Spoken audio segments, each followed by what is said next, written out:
Good afternoon. Welcome to day 3 of Democracy Days. We've had a very exciting series of presentations and discussions and panels these last few days. I just want to, before I begin, we do have a donation drive that the college is sponsoring and regarding helping out the refugees, the Afghan refugees coming to St. Louis. That through the International Institute, which is a fantastic organization. So if you're interested, if you have, please find out more and you can donate here all week long. Today we're having Angela Curtis and Sally Amaral from Moms Demand Action, which is a non-partisan group whose goal is to prevent gun violence in America. And one of the things I teach poli-sci, so I'm Paul Rosler, Political Science Department. One of the things I was asked them if you could also talk about, because this is, I know it's a passion for a lot of people, is not just, gun violence, how to prevent gun violence, but also how to make a difference in general, how to actually affect change. And so this is what this organization does. So without further ado, I would like to turn it over to Angela and Sally. Sure, thanks, Sally. Thank you, Paul. Good morning. Can you hear me okay? Awesome.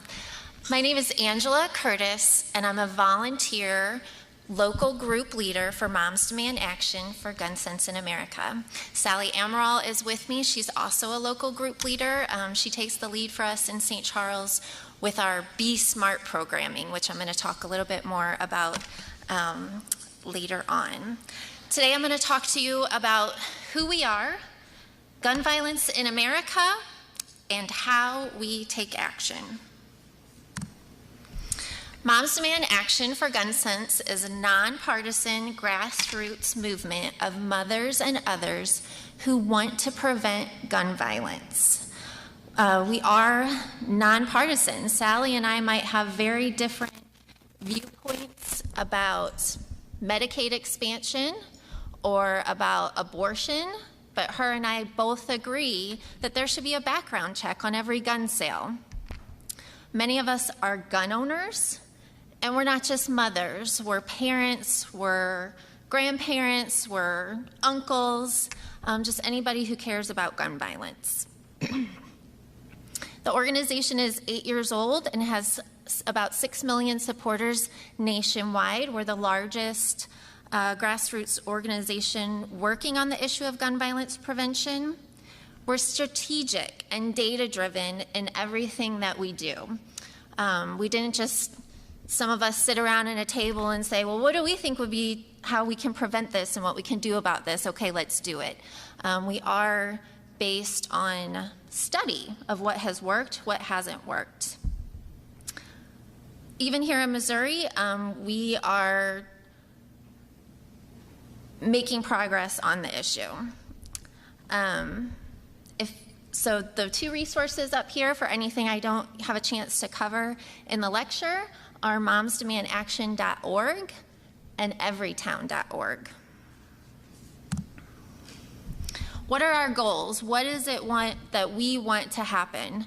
First is closing deadly loopholes in our background check system.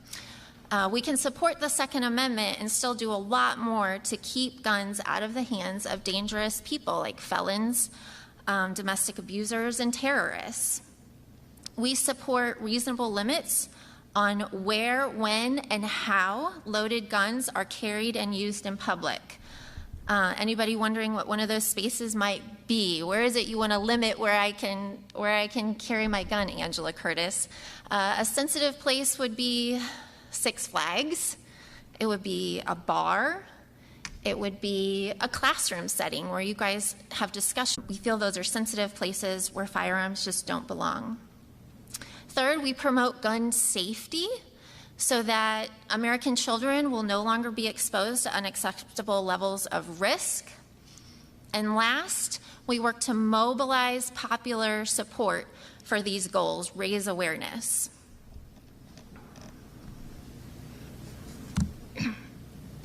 We have approximately 20 local groups in Missouri. Some of them have gone kind of dormant during the pandemic. like I said, we're volunteers, so not everybody is equipped to learn how to Zoom and to shift gears like we've all had to do in the last year and a half. But you can see from all the cities on this map that gun violence is not just a city issue, that it is affecting all of us, and that there are many people across our state who care and are ready to take action.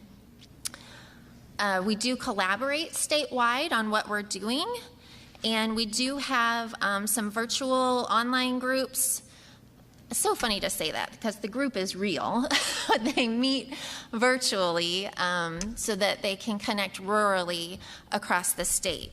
Before Parkland shooting in 2018, we had 6 local groups in Missouri, and now we're at roughly 20. Why I got involved in this movement is because I'm a mom to 2 school-age children. So Sandy Hook affected me greatly. It affected, I think, our whole country. But with the ages of my daughters, my mind just kept going back to those families and back to that incident along our normal daily lives. My own children having to experience intruder drills, the expense that my school district has gone to in St. Charles to modify their entrances. You guys are students, you know about this stuff. And I would look at these expenses and look at what we're putting our children through and go, no, what good is this? This is hurting you guys. This is spending our dollars to make us think we're safe with this entrance, but what good is it doing when it's a parent that shows up and you buzz them right in, or it's another student that got access to a firearm and comes in? So it's just continuously on my mind. And I started following Moms Demand Action on social media. And then after Parkland is when I, as a mom, decided, you know what, it's time to clear some other things on my plate and put my energy into this movement as well. And I got plugged in. A lot of our volunteers plug in because of a specific incident in the community that raises awareness to the issue. But the fact is, every day, more than 100 Americans are killed with guns. It's not just a sporadic, headline-grabbing, mass shooting issue. This is an everyday issue for a lot of Americans. And in addition to 100 that we're losing, more than double that are shot and injured every day. So that's over 200 people, approximately 230 people, with lifelong trauma, potentially pain, potentially disability, every day. And it's just important for me to say that and recognize there's a much broader view than my suburban mom view of being nervous about my kids at school or at a concert and these mass incidents, that this is an everyday issue, and that as an organization, it's our goal to end gun violence and reduce gun violence in all its forms, including suicide and incidents that don't make the headlines a lot. The graph is showing that firearms are the #1 leading cause of death for American children in teens in America. More children we're losing every year than we are by a motor vehicle accident, cancer, suffocation, or poisoning is what's on that graph. And those numbers are from 2019. How do we work? What do we do? One of the biggest things we do is advocate for common sense gun safety legislation. We work at the local, state, and federal levels to pass and enforce laws that will save the most lives. Right now, our #1 issue at the federal level is updating our background check system and passing a federal red flag law. In addition to supporting laws that will save lives, we also oppose some laws that would weaken gun safety. And examples of those are campus carry, stand your ground, and concealed carry reciprocity. Second, in addition to legislation advocacy, we promote safe storage of firearms. That's our educational component. And that program is called Be Smart, which I mentioned when I introduced Sally. Be Smart opens a dialogue with parents and caregivers about safe storage of firearms. So the SMART, S-M-A-R-T, is an acronym for securing firearms in your home and vehicle, modeling responsible behavior with firearms, asking about the presence of firearms in another home when you become a parent, or if some of you in the room are parents, and your child is going to play somewhere, saying, hey, she doesn't have any allergies, and by the way, are your firearms locked up? We're really proud of teaching a lot of parents to do this at community events and just in our daily conversations, of normalizing that conversation. And you'd be surprised by some of the answers I've gotten when I've said, hey, do you mind me asking, are your firearms stored securely before my child comes over? Someone has told me, my partner has a firearm, but I'm not sure where it is. And these are folks with kids in the house, so it's an important dialogue to normalize. R is for recognizing the role of firearms in suicide, the risk of suicide in having a firearm, and then T is for telling others to be smart, and I am going to come back to be smart a little later. Third, we support our local partners and their strategies. We can't be everything to everyone. We don't need to be everything to everyone. There's already boots on the ground doing other aspects of the work, and we like to partner with other groups in the community that are working on gun violence prevention. We do so much legislative advocacy that we can support others who are doing violence interruption. I think Cure the Violence is the organization in St. Louis that we provide some support to, and mental health organizations, just all those layers of violence that other people are doing good work on, we like to partner with. We work on creating awareness, which is giving a talk like this, tabling somewhere, using our social media of what's going on and what we can do about. And then last, kind of looping back up to that advocating for legislation, when that's not working, we elect gun sense candidates instead. If they're not going to listen, we're going to elect somebody who will take action.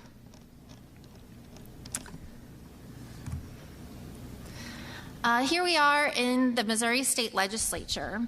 We work closely with both Democratic and Republican legislators who have similar goals to reduce gun violence and promote gun safety. We want to pass legislation that we think promotes public safety, or help defeat legislation that we think makes greater harm to the public. We meet one-on-one with legislators in their district. We write and call with our concerns about specific bills. We hold an annual Advocacy Day at the Capitol, which has brought as many as 400 supporters. We write letters to the editor. We staff informational tables in the rotunda of the state capitol twice a month. We testify and attend hearings, floor votes, and other proceedings.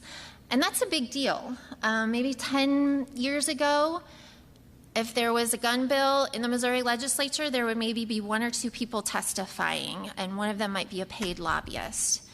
Now we're there.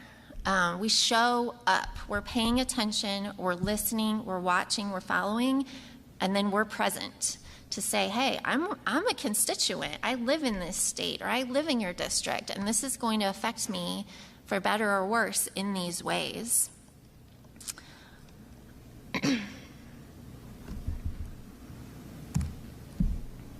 What are some of the gun laws in Missouri?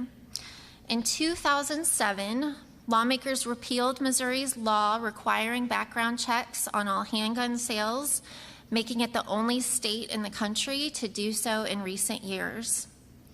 In 2016, against strong opposition from our law enforcement, lawmakers enacted permitless carry. That allows people in Missouri to carry hidden, loaded handguns in public without a background check, without a permit, without safety training. When permitless carry passed in 2016, the federal law that required relinquishment of weapons for a misdemeanor convicted domestic violence offender was left out of the Missouri bill. In short, what I'm saying is guns for wife beaters. That was left as a federal law and not as a state law, which means only federal law enforcement could enforce that, and most domestic violence responses are not federal officers. So this is something we work on a lot, because in 2016, legislators said, yeah, we realize, now that you're not having to go to the sheriff and get that permit, and the sheriff knows who's who in their community. They know who they keep getting calls to and is abusive. They're not going to say, no, you can't have a permit. There are no permits anymore. So we do a lot of advocacy that federal law be mirrored as state law. It's not too often you see federal law enforcement in your neighborhood. Have you ever seen an ATF truck in your neighborhood come enforce federal laws? No, we need it. We need it as a state law. Last, a law that's gotten a lot of media attention here in Missouri is the Second Amendment Preservation Act. I like to more accurately say nullification of federal gun laws. Any federal law, not also in Missouri law, related to firearms, cannot be enforced by Missouri law enforcement. This was a big loss for us in the last year. This law prevents local police from partnering with the federal government on violent drug or trafficking related crimes. It bars local police from hiring former federal agents who enforced those laws. It allows anyone who feels their Second Amendment rights have been violated to sue the police department. It essentially defunded the police. And already local and state law enforcement officers are being pulled from federal task forces. Police departments are scrambling to figure out how this affects them. Local police chief here in this area resigned, stating that this law was designed to harass and penalize officers. At least 2 police departments have pulled officers from working with the Bureau of Alcohol, Tobacco, and Firearms. So has the Missouri State Highway Patrol, and the Attorney General's office has withdrawn prosecutors from nearly 24 federal gun, drug, and carjacking cases because of this law. The Department of Justice has notified Missouri that this is an unconstitutional law, and the governor and Attorney General stated it's necessary to protect Missouri citizens from federal overreach and taking guns. The city of St. Louis and St. Louis County have sued, and Jackson County has also joined the lawsuit. Is anybody sitting here thinking, why are you wasting your breath talking about laws? Bad people are just going to do bad things. It doesn't matter what the law is. Maybe not as political science students, but that is a pushback that we often get. The law is pointless. You're just bothering me as a responsible gun owner, making my life harder.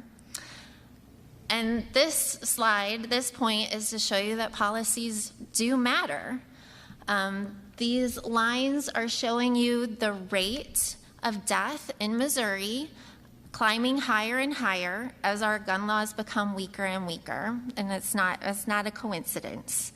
The dark blue line on the bottom is homicides, then suicides, then red is them combined. Like I said before, 2007, the repeal of requiring background checks on all handgun sales in Missouri. 2016, permitless carry. And our rate of gun deaths has increased. This graph is from 2010 to 2019, increased from 47%. Nationwide, in comparison, gun deaths have increased by 17% in the same time frame. 17% for the nation, 47% for Missouri. So I'd say we haven't got it quite right in Missouri. Faster than the national average. Missouri has the 6th highest rate of gun violence in the United States. Here we are again at the state capitol. This is our Advocacy Days in Jefferson City that we hold once annually. We've grown quickly, you can see in this picture. In 2016, there were about 60 attendees of our Advocacy Day and over 400 in 2019. Can you find me up there? I'm in that bottom right one. I'm in the middle. These pictures of Advocacy Day inspire me because these are everyday people like me and Sally doing advocacy work. In the picture from 2020, every single Missouri Senate district has a volunteer, Moms Demand Action volunteer present there at Advocacy Day. So again, not just able to sweep this under the rug as a city issue, when at least one person from every district is there to say, hey, this matters to me, and to elevate the issue. We move around the Capitol in groups that day. So some lawmakers are not willing to meet with us, not able to meet with us in their schedule, but they know we're there. We've taken over the halls and all these matching shirts. They know we're there. They know why we're there, and it's because we've had enough.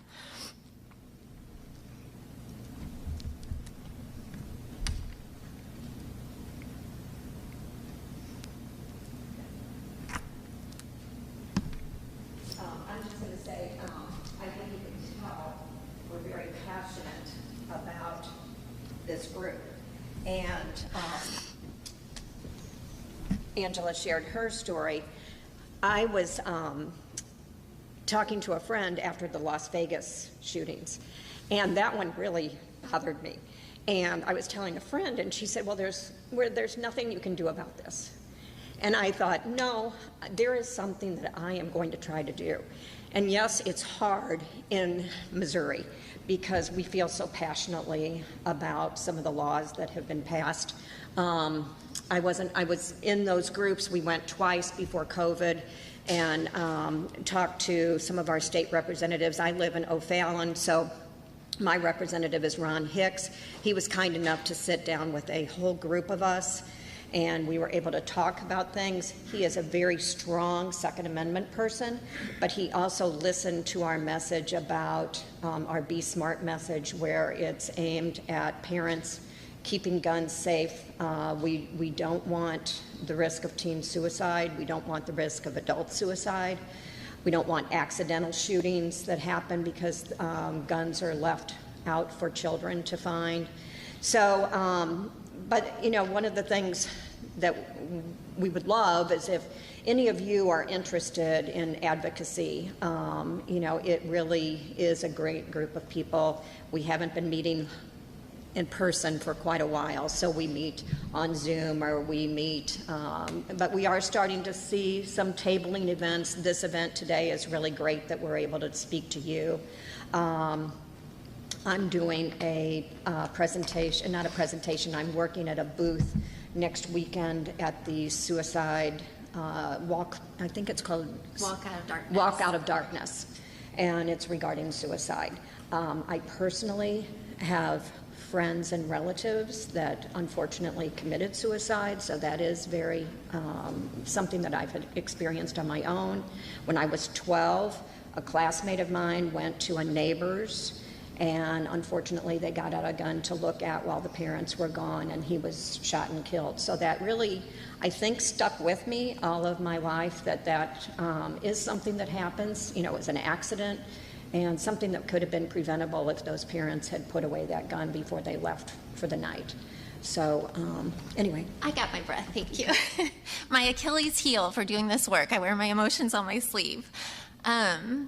The teamwork part of this is fun for me. Some of these folks you see standing in the Capitol never would have dreamed that they'd be talking to a legislator, and maybe they're still not comfortable talking to a legislator. So they're taking notes for the group that we can later compile, or they're doing a follow-up letter to that legislator saying thank you for meeting with us. There's a place for all of us in the work.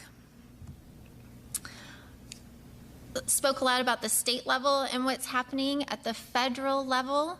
Our volunteers have been working nationwide to update background checks. They passed in the House in March of 2021, and we are waiting on action in the Senate. So this is a background check on all gun sales, person-to-person, sales on the internet, at gun shows. It's been 20 years since it's been updated. You guys know how much the world has changed in your lifetime. The internet was not a part of our daily lives the last time we had a federal background check bill.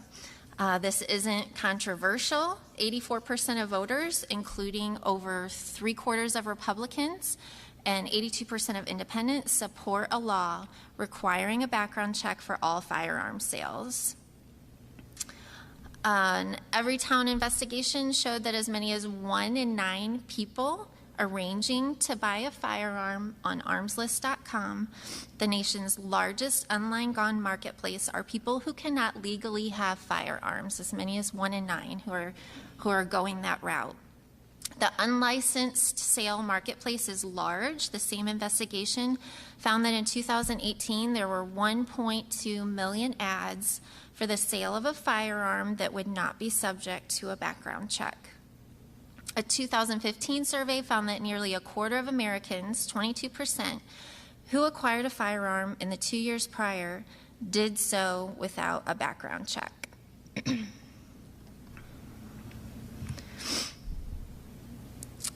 Our election work is heavy. Elections are a busy time for us.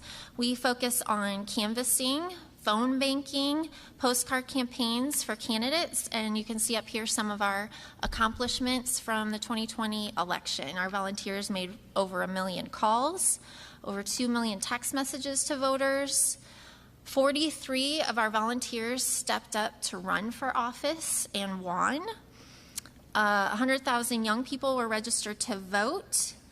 And then starting back in the 2018 election season, we came out with our Gun Sense candidate distinction. You can always find a list of Gun Sense candidates at gunsensevoter.org. And we've had 3,000 candidates receive that nationally, and over half of them have won. That's another cultural shift that we've been a part of. Might have been political suicide at another time and place to say that gun violence prevention was an issue for you as a candidate. Sometimes our businesses will move a lot faster than our lawmakers, so we do participate in putting some pressure on local businesses to take a stand on this and for us to feel safe in their stores. Some retailers that have eliminated the open carry of firearms in their store are Walmart, Walgreens, CVS, Schnucks, and Aldi. And then some of our legislative wins in Missouri in 2020, we're usually on the defense in Missouri. We're usually going to stop something. And in 2020, we stopped a guns on campus bill, what we call guns everywhere legislation, where a college campus such as yours, your public safety department and your board and your leaders are saying this is not the place for firearms, and the state legislature is trying to say you have to allow firearms with legislation like that. We've stopped that. Guns forced in churches and public transportation, and a Missouri militia law. I don't know a whole lot about the Missouri militia law. I know it wasn't a good thing. What we're going to keep doing, our ongoing work, what our focus is, the Missouri domestic violence prevention legislation, like I mentioned, that it's a federal law but not a state law. This is an example of where strategy comes into play. Some of our lawmakers, as soon as they hear moms demand action, they're going to automatically disagree with us, even if something has merit. And so this is a situation where we've stepped back and let some of our other partners take the lead, and we're kind of supporting them behind the scenes. Maybe if we call on that one, I won't say, hi, I'm with Moms Demand Action. I'll just say, hi, I'm Angela. Every year, Guns Everywhere comes up, so that's a continued focus to push back on that and be showing up to those hearings. And then last, supporting federal background checks and the red flag legislation. Our Be Smart program, again, so shift from our legislative work to this education piece. Teaching families the importance of safe firearm storage. Since the start of our Be Smart program in 2015, almost 3,000 volunteers have been trained to deliver the message at community events, PTO meetings, and other venues. Training is a big part of grassroots work. It wouldn't be good for the work if I was standing here in St. Charles saying one thing and the leader in Joplin was standing in front of a group and saying another thing. So our training is important both to keep us on message and to give us confidence as volunteers. I might have said, I can't be a group leader. I don't know what I'm doing. Well, here's all the training you need. Anything you could need to know about, we will teach you how to do it. And I'm continuously learning. There's some things I've gotten to do and some things I haven't done yet. And so I keep learning, and the training is there for me. We know that approximately 4.5 million U.S. children live in a household with at least one loaded, unlocked gun. While school shootings and mass shootings typically make national headlines, the reality is that for children under the age of 13, gun homicides most frequently occur in the home. One study showed that nearly 90% of unintentional shooting deaths and injuries among children under the age of 15 occur in the home. What's more, we know that in incidents of gunfire on school grounds, 78% of shooters under the age of 18 obtained the gun from their home or from the home of relatives or friends. I know it's an emotional issue and that we come from a lot of different walks of life. Some of us are gun owners, some of us are not.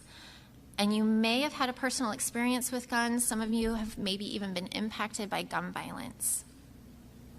We believe most gun owners want to be responsible gun owners. So our Be Smart presentations talk about what all of us, gun owners and non-gun owners, can do to make sure children don't have unsupervised access to guns. These are a few specific incidents about the consequences of unsecured guns. And forgive me here for reading a little bit. I don't want to mess up the facts and names and details. The first story in the top left was in January of 2018, a school shooting in Kentucky at Marshall County High School. At least 16 people were shot and wounded. 2 of them, Bailey Holt and Preston Cope, were killed. The 16-year-old shooter had gained access to his stepfather's unsecured pistol from his bedroom. The next tragedy took place in May of 2018. A 4-year-old boy from Louisa, Virginia, unintentionally shot his 2-year-old brother Tyson after accessing an unsecured gun that was kept high in an upper cabinet.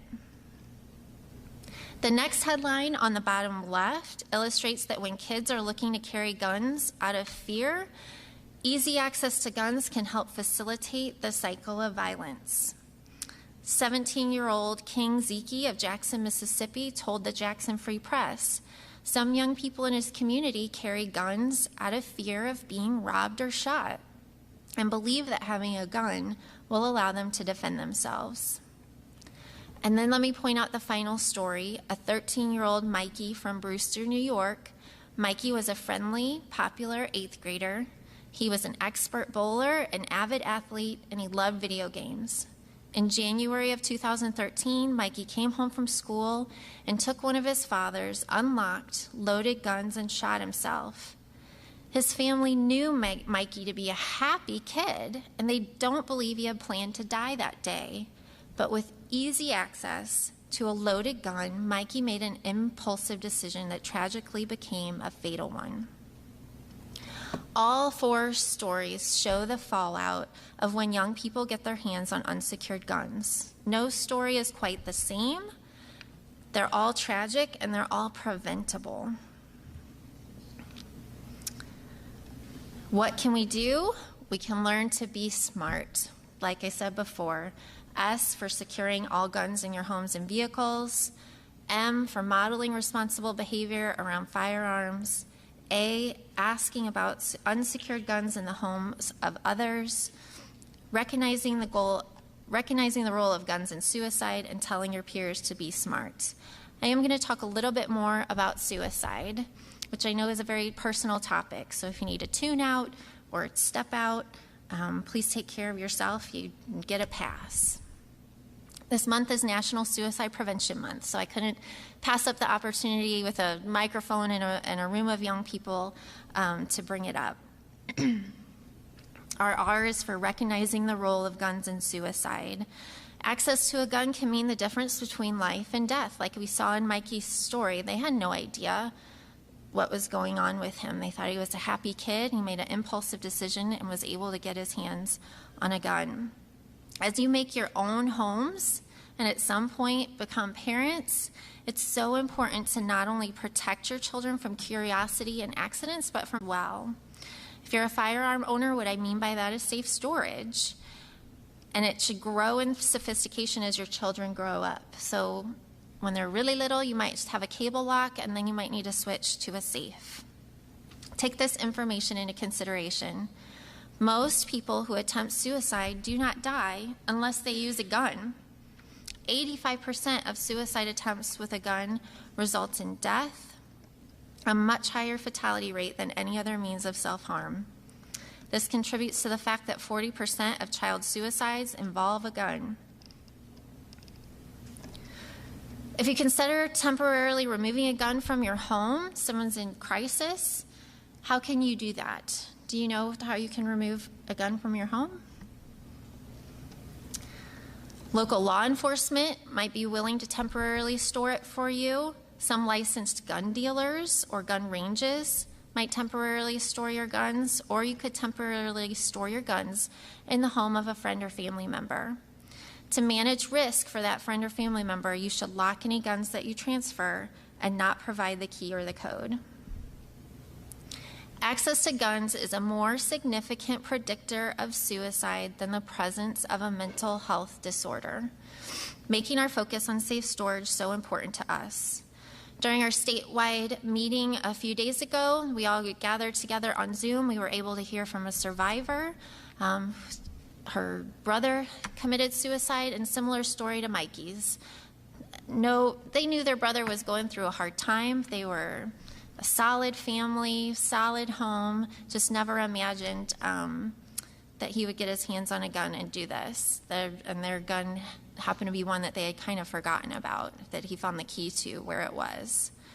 We're excited to be an official partner of the American Foundation for Suicide Prevention, and Sally mentioned the Out of the Darkness Walk happening in Creve Coeur Park, I think Sunday. A week from Sunday. How to get help if you're recognizing warning signs of suicide. Hopefully by now you all have the National Suicide Prevention Lifeline in your phone, whether it be for yourself or to pass along to someone else that you realize is going through a crisis. Help is available there 24 hours a day. It's 1-800-273-8255. Additionally, there's the number to the Trevor Lifeline, specifically for LGBTQ youth. And you could text the word HOME to 741-741 about any type of crisis.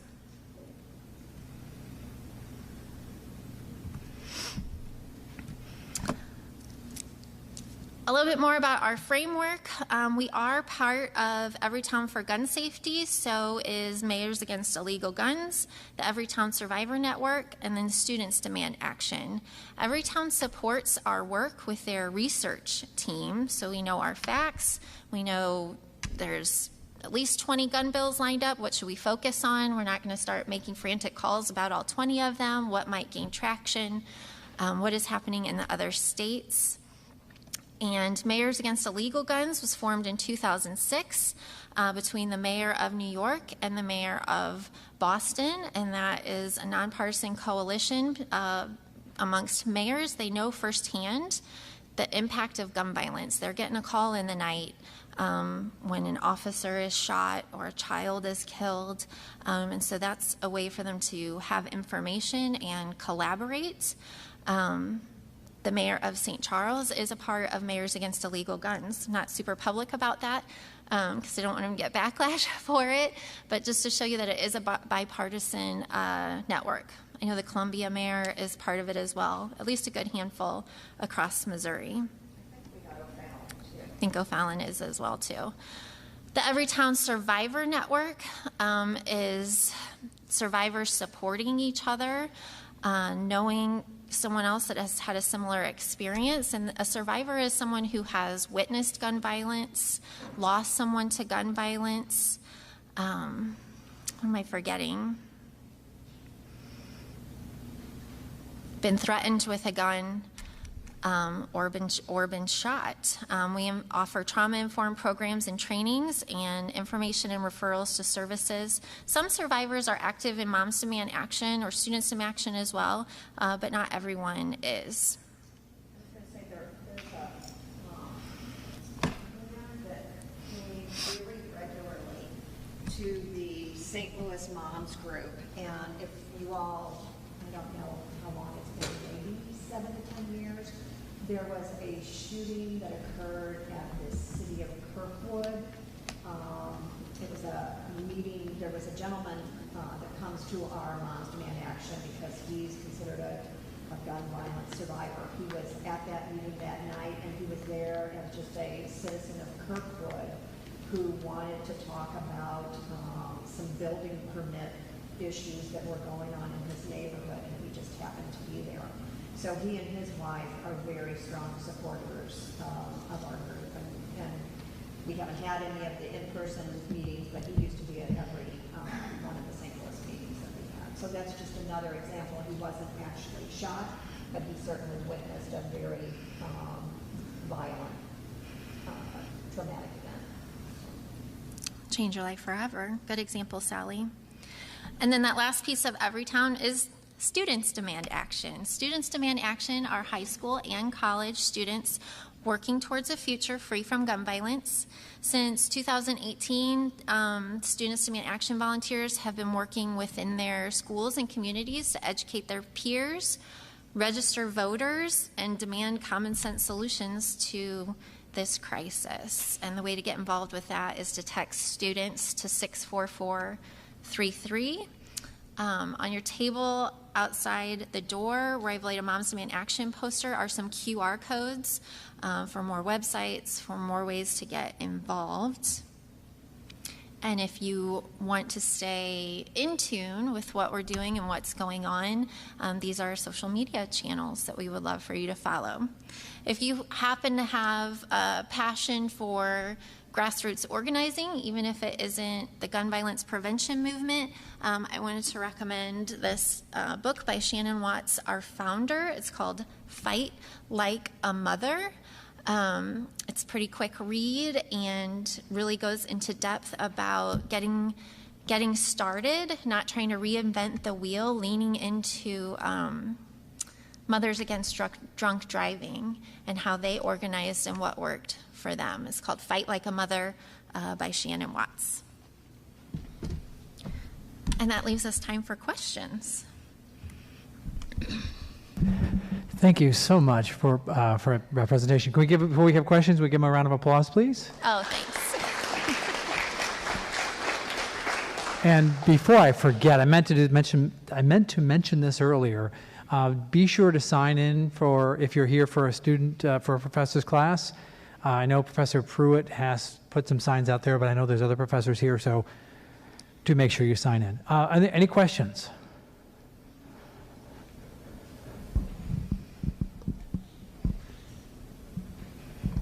Was anything I said a surprise to you?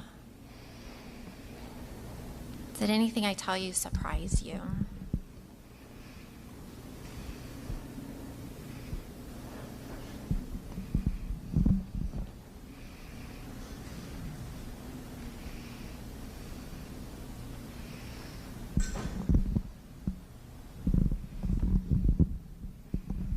I guess just the fact that there aren't already background checks on, purchasing guns and stuff, that just kind of seems like it should be a given, in my opinion.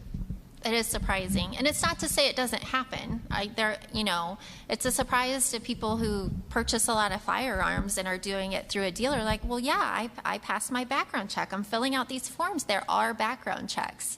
It's just not on every gun sale. It depends on who you're going through. So that is surprising. So many of us agree on it, and it hasn't happened.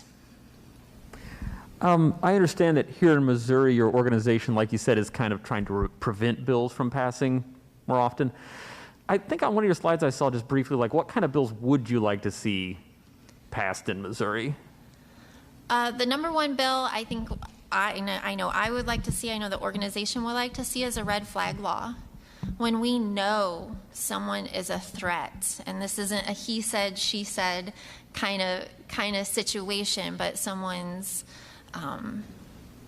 therapist and doctor and law enforcement that have been called in, we know someone is a threat to themselves, to the people around them, and therefore to our community, because it might be at work that this person shows up, that the court would have the ability to temporarily remove firearms, a red flag law. If I can wave a magic wand and make Missouri jump on anything, that's one that it would be. Thanks for asking. Checking for online questions. Thanks for watching online. I was checking online too, so. Hi, Mom.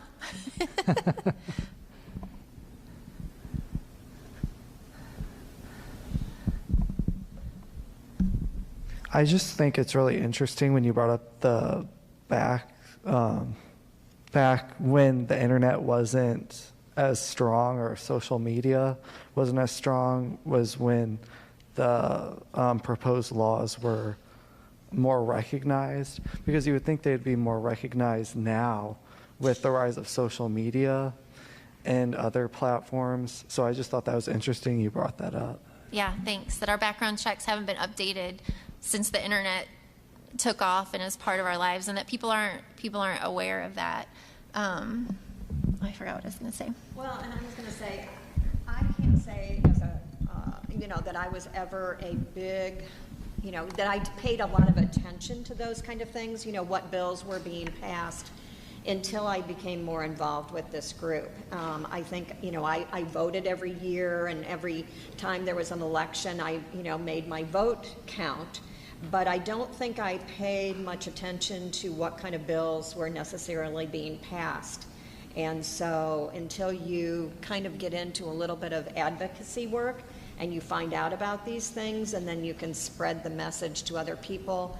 I know that a few years ago when they wanted the guns on campus, that included private schools. And so I contacted a friend of mine that works for a private school over on the St. Louis County side.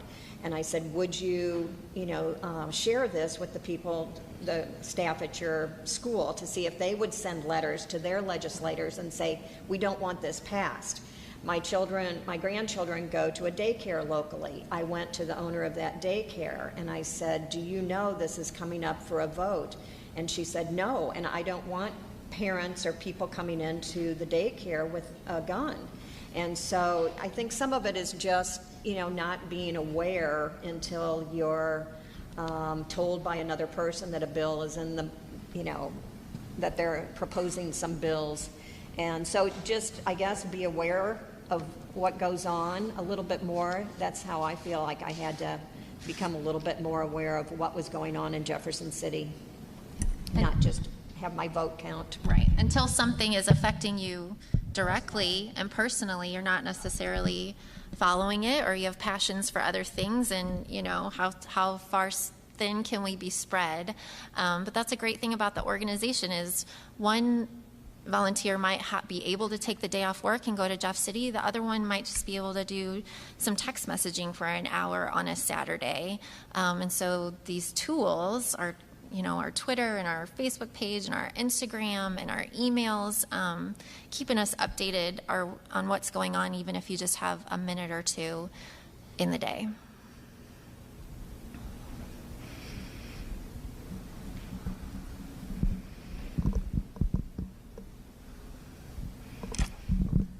So with the prevalence of copycat bills out there amongst the 50 states, are you guys currently tracking any that Missouri, like any other states that Missouri may kind of jump on, or are you seeing other states copying the firearm bills that Missouri has passed? And is that a big concern of moms at this point? I'm not familiar with exactly what you mean by copycatting, but I can see that we see things trending, where I say, oh, Missouri went permitless carry, and now I think Texas just did. So I would say yes is the answer to your question. I know Texas, my son lives in Texas, and they are now pretty much much, I think, open carry Yeah. in public. It's, I don't know, I truthfully don't want to go to Panera Bread and be standing next to somebody that has a gun and know whether or not he's a good guy or a bad guy. That's what I think is kind of scary about some of these bills, is that it opens us up to really looking at people around us, you know, and hoping that they're a good person and that they're not going to do anything that, you know. On the flip side, we might point out to what's happened in another state to try and benefit us and say, hey, look at this conservative state that has added domestic violence legislation to their state law so that it's not just a federal law, that a wife beater can't have a firearm. Say, look, they got it done over here. Can we get it done here? It's okay. It's okay to be a conservative and get this done for all of our safety. Yeah, 2 years ago, if you recall, pre-COVID and COVID times, there was a guy in Walmart in Springfield, Missouri, who walked armed to the teeth, a bulletproof vests, AR-15s, walked through the store. People were outraged, and he was arrested. And I really was never sure what he was arrested for, because he didn't violate any Missouri laws. Walmart had no bans against carrying guns. So it was just like people were outraged, but that's Missouri. That's what Missouri law says you can do. He just did it. I think it was right after another shooting. A Walmart shooting, yeah. I think it might have been right after the shooting in Las Vegas, maybe. Something. I think it was after a Walmart shooting. That was in the South. The one in Texas. That's right. It was after the Texas Walmart. That's right. Yeah. So he was trying to test his Second Amendment rights. And then, you know, he did that at like a month later or something.